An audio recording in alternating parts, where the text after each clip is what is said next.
Om Shanti. There was once a magician, and he had a flock of sheep, and he used to cut them and eat. But the problem with him was one or the sheep would run away in the forest, and he had a lot of difficulty in searching that sheep. And since he was a magician, what he decided one day was to go to every sheep and try to hypnotize. And he hypnotized the sheep. Each and every sheep he gave a different instruction. To some sheep he said, "You are not sheep, but you are lion." To some sheep he said, "You are a mighty human being." To some sheep he said, "You are a very mighty animal."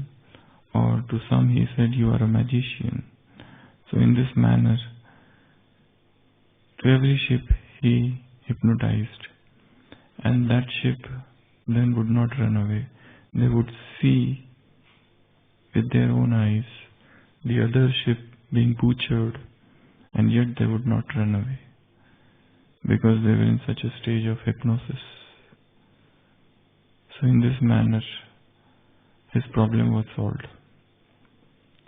That he would cut each day one sheep, and yet other sheep would just watch and they would not run away.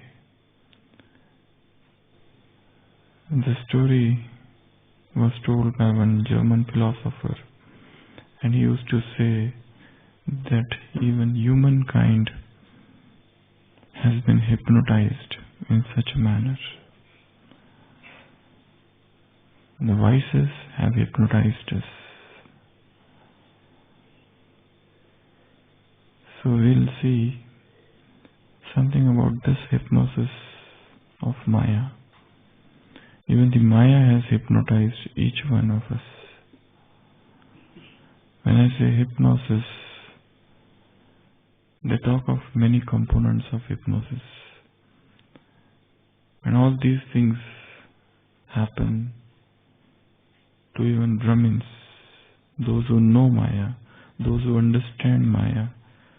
But knowing Maya and understanding Maya still doesn't free them from coming under influence of Maya.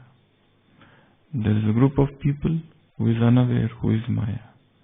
There is another group of people who know what is Maya. But Maya is affecting them equally. They have no knowledge of Maya, and they have knowledge of Maya. But having understanding of Maya and having no understanding of Maya, still Maya works its spell on both of them. So that is what we can say, a paradox of Maya, or such a power of Maya, that there is a group of people, or Brahmins you can say, they know what is Maya, they understand what is Maya, but still that doesn't free them from coming under the influence of Maya. Okay, it is possible that they may be under the influence of Maya to a lesser degree, to a lesser extent, but they are also under the influence of Maya. Such is the undivine spell of the Maya, or the magical spell of the Maya. So, when Swami Vivekananda had gone to America, some people had come to him and said, "So you have come to hypnotize us?" And he said, "You are already hypnotized. You already hypnotized that I am body. I have come to de-hypnotize you, that you are not body, but you are souls." So, what all things happen? There are many theories of hypnosis, and these vices have hypnotized us, mesmerized us in a similar manner. So they talk of about 20 different components which are there in hypnosis. We'll see only few of them today. And the first and the foremost is suggestibility. When somebody is hypnotized, how do they hypnotize? They will make you see into their eyes, look into my eyes. And when you look into that person's eyes, the one who is hypnotized, then you are no more yourself. Then you start behaving in a manner he teaches you or tells you or he instructs you.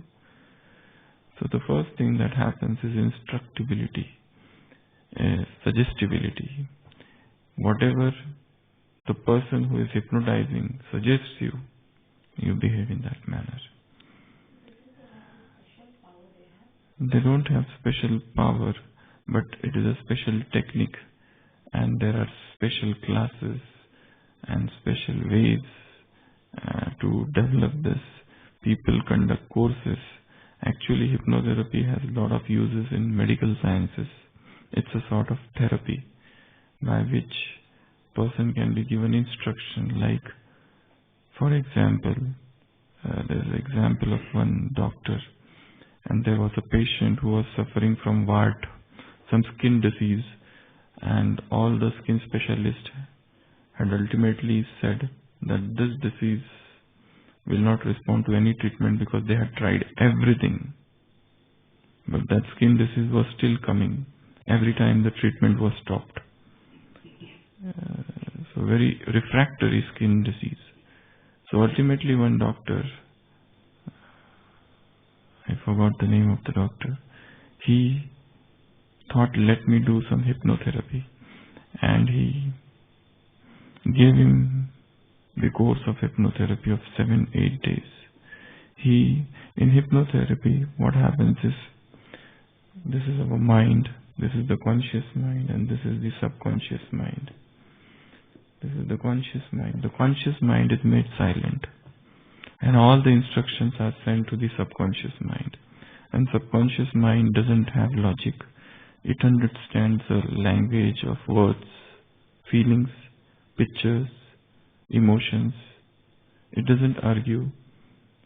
It has no ability to judge. Whatever is given to the subconscious mind, it accepts as true. So that person was given instruction that he is free from all the skin diseases. And 7 days, 8 days, he was given that. And on the 9th day, he was absolutely free from that disease. So there were not many experiments done like this. So what they do is, they ask the patient, or not patient, or the person who is to be hypnotized, to look into their eyes, and they cast a spell sort of, and that person's mind is totally calm. And then they start giving instruction.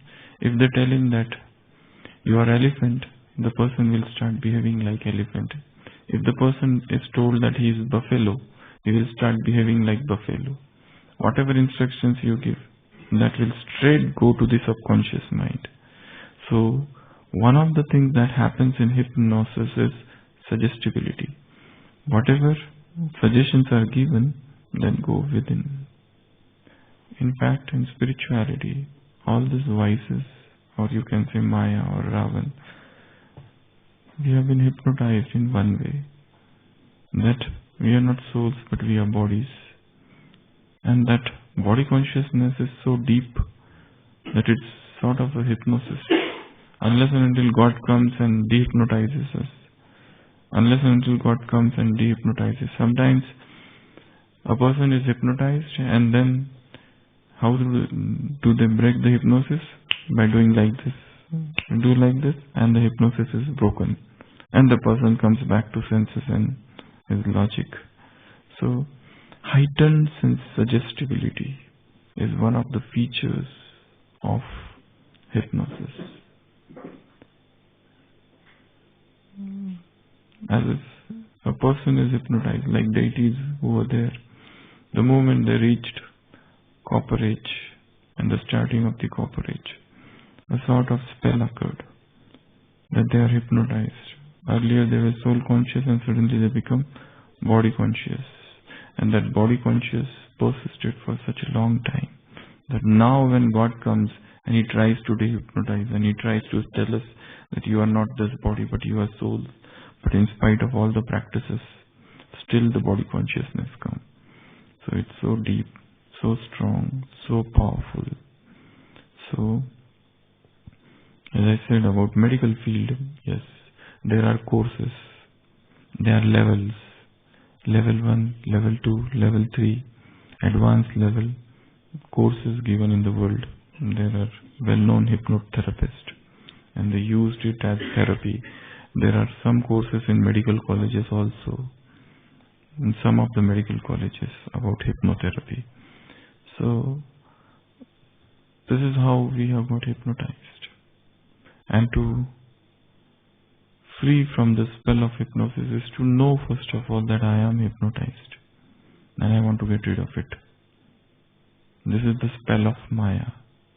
Just as that magician cast a spell on those sheep, in the similar manner Maya has cast a spell upon us, and a strong, determined thought is needed to free from this hypnosis.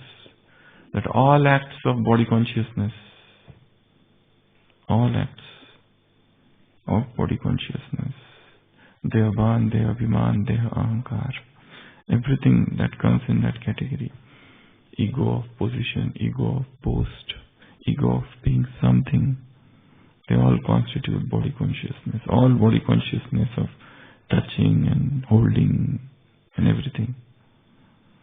All sensual acts, they all are the part of the hypnosis.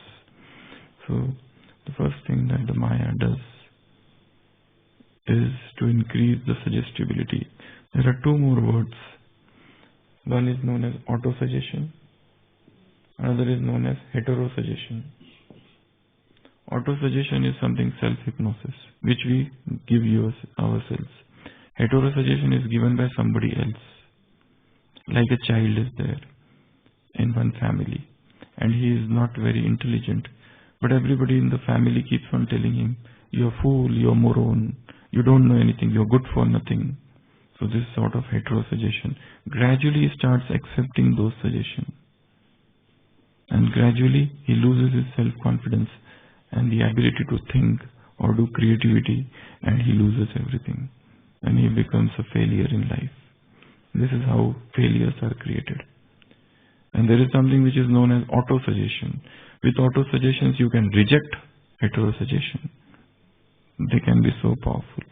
For example, there is a big ship and there is a man, and that man has got a lot of fear that I might vomit, I might have motion sickness, and the ship is about to start, and that consternation, that fear is within him.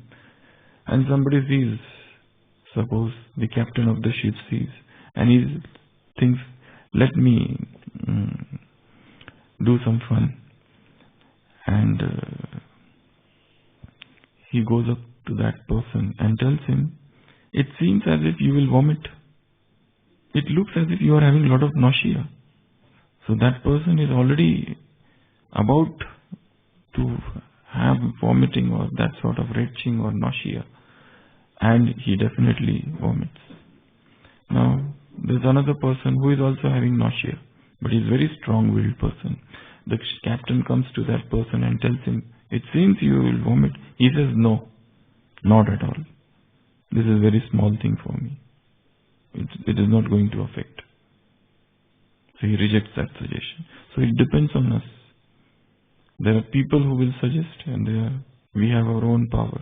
We can reject what others tell us, or we can accept what others tell us. Somebody comes and tells, suppose somebody comes here and gives some speech, okay? And after the speech everybody says, you spoke very badly.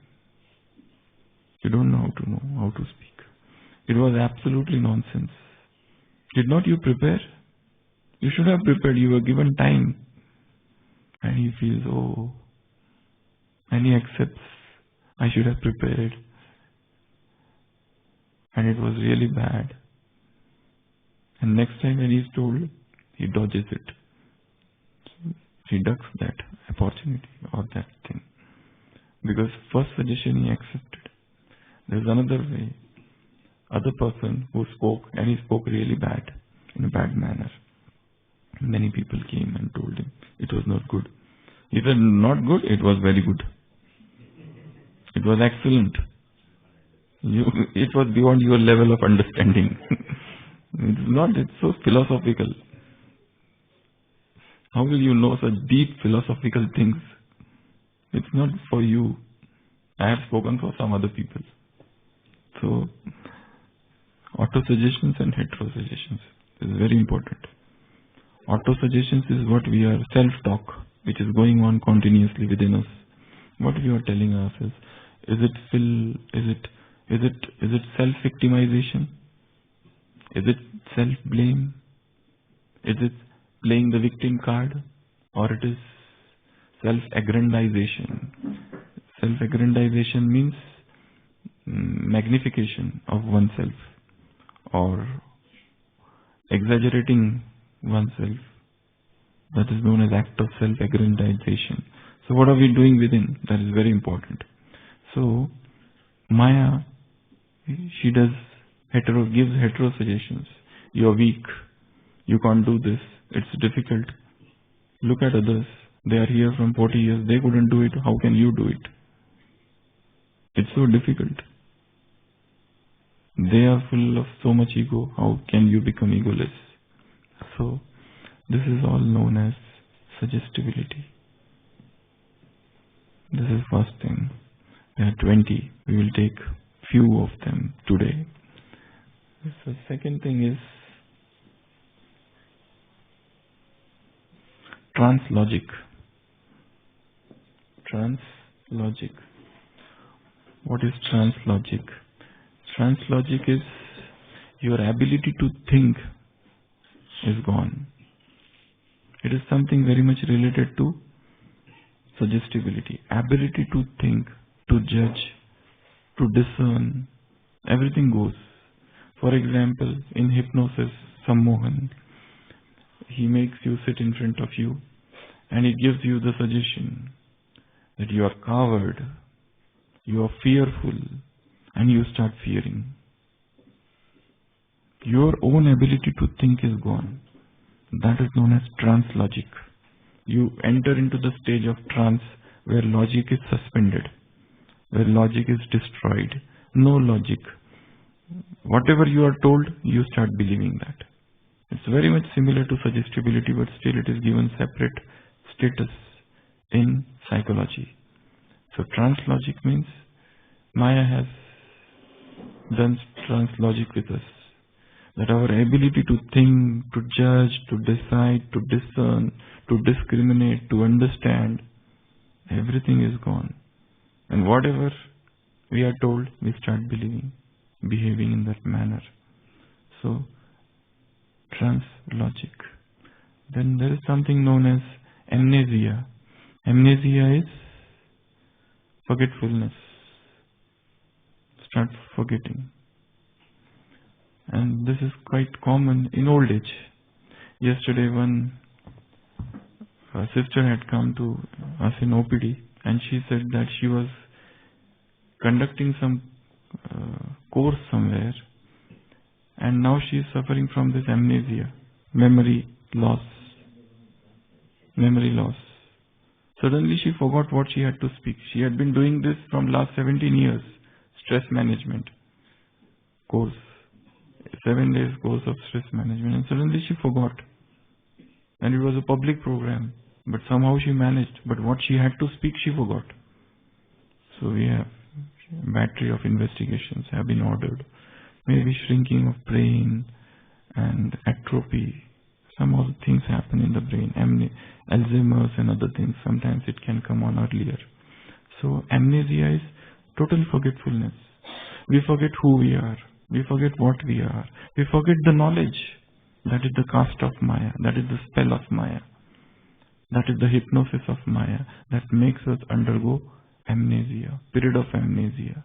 So when somebody is hypnotized, the third thing is amnesia. Another is post-hypnotic response. post-hypnotic amnesia. Even when the hypnosis is finished, the effect persists after that also. Suppose somebody is mesmerized and he is told that he is buffalo, okay? So he starts behaving like buffalo for 1 hour. After that, the hypnosis is removed. But even after that, he starts behaving like buffalo. Or sometimes whole life, they say, when somebody is hypnotized. They behave, they walk like this without any emotion. Have you seen there are certain serials or certain things or dramas or where hypnosis is shown? A person is hypnotized and is walking like this. Like with hypnosis, you can easily control others. For example, there is a kingdom and there is a king and there is very important diamond somewhere in that kingdom. So I hypnotize somebody and tell him, go and bring that diamond. And he is the minister of that kingdom. So he doesn't know, he goes like this without any expression on the face, and he goes, he takes that diamond and he brings and gives to me. Now I have done the act of stealing through him. And after that, I remove the hypnosis. Now, even he doesn't know how that is stolen. Because he did it in the act of stealing. And if he is caught, he will be caught. I will remain free.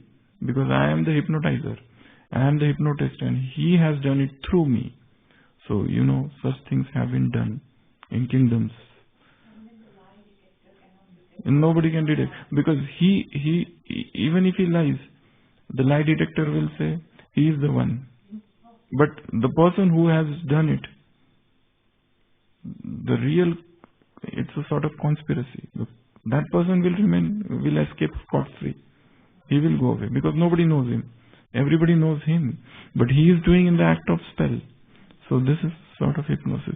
Here also we are under the spell of Maya. Amnesia or post-hypnotic response. That goes on and on and on and on. For some long time, such a long time. It has started from Copper Age and it is still there. So somehow, first of all, we have to know. There is a story of one person who was a devotee, and one hypnotist, one magician came in that kingdom and he started hypnotizing everybody. But he was such a strong devotee of Mother Kali that he applied a tilak here. And the person who was about to hypnotize him could not concentrate. He was this tika was coming in between. And he could not cast his spell upon him. So divine powers are even greater than all such powers. That's what they say. Divine spiritual powers are always greater. If you can make a firm decision that nobody can hypnotize me, the hypnotist will fail. So strong determination or faith in God or Baba is needed so that Maya cannot cast her spell upon us.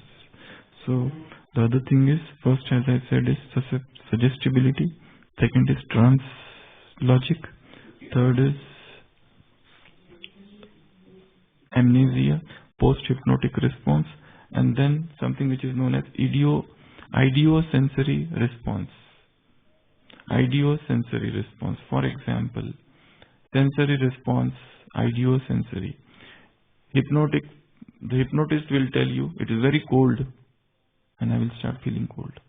He will tell you, it's itching on your back, I will start itching. He will tell you, your nose is bleeding, I will hold my nose. It's not bleeding, but he is giving me the suggestion and I will believe it is true. False suggestions, they appear as true. Or another is ideomotor responses. Ideomotor responses means there is sensory system in body and there is a motor system in the body. Suppose a torch is shown in the eyes, our pupils constrict. Now he will not show any torch, but still the pupils will constrict, but he will give instruction that I am showing torch. So even such a thing can happen with hypnosis. Idiosensory response and ideomotor response.